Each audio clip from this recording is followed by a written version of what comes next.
parental abduction, and my guests have returned to discuss it further.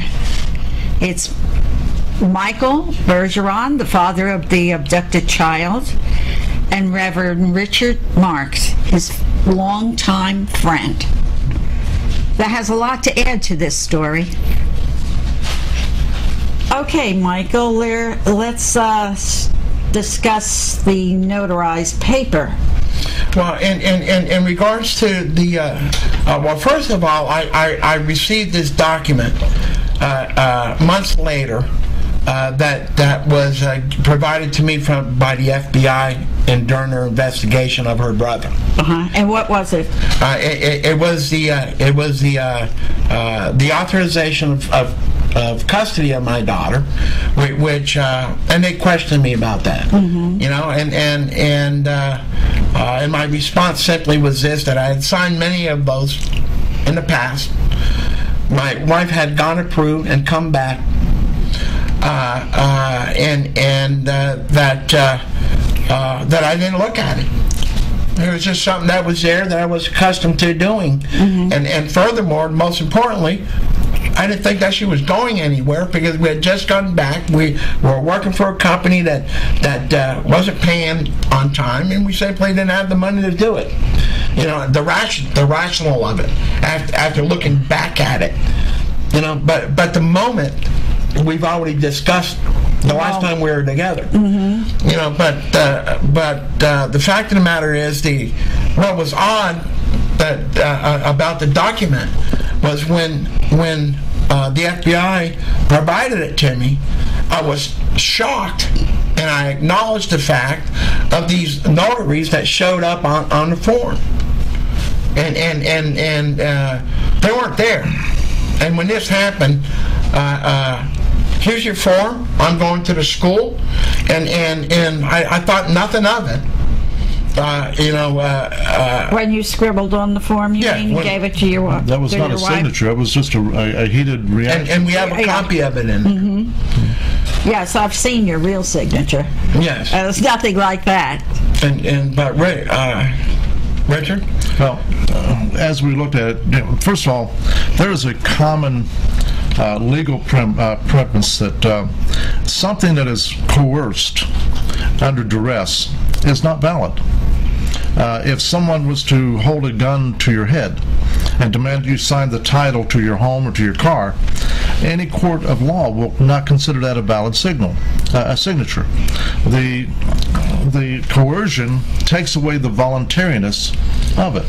And Mirtha, in threatening to take her child and never let you see her again, and to sue you for divorce, and all the threats she made, and your reaction in your heat of the moment, your signature, your scrawling, your marking on that paper was not a valid signature, let alone you didn't do it in front of a notary. I'm also a notary. A notary is required to witness the signature, because a notary is an officer of the state, just like a police officer is, and they must attest to the fact that you willingly did this. So there are several issues with the consent form, or the form that they have doctored up in your absence. That's true. That's exactly where it's at.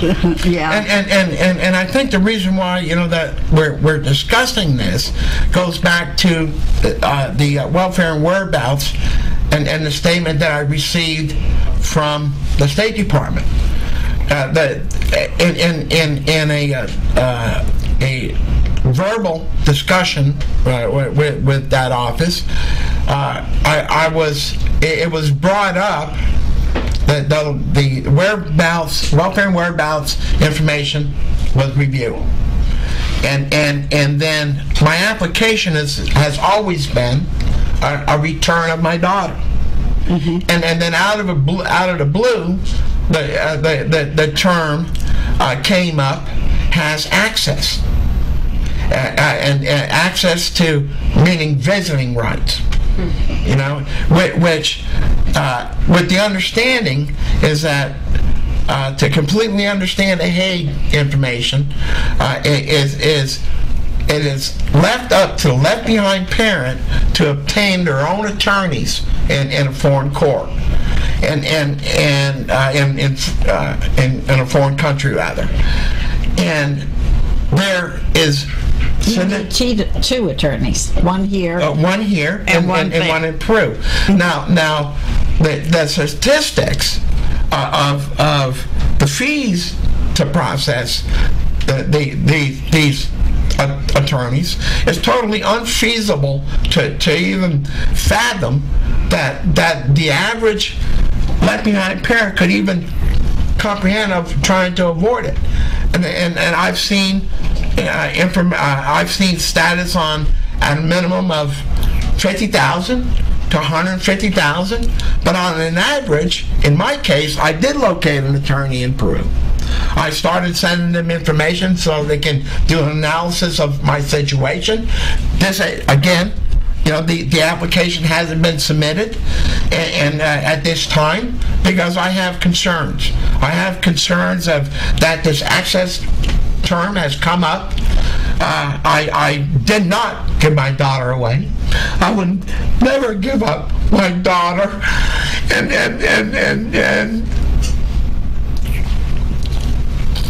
the pretense that it would be even mentioned makes me not want to do it. Mariana, in addition to that, I mean, Mirtha has basically taken everything out of the bank. She didn't pay his mortgage for several months, almost a year, just under a year.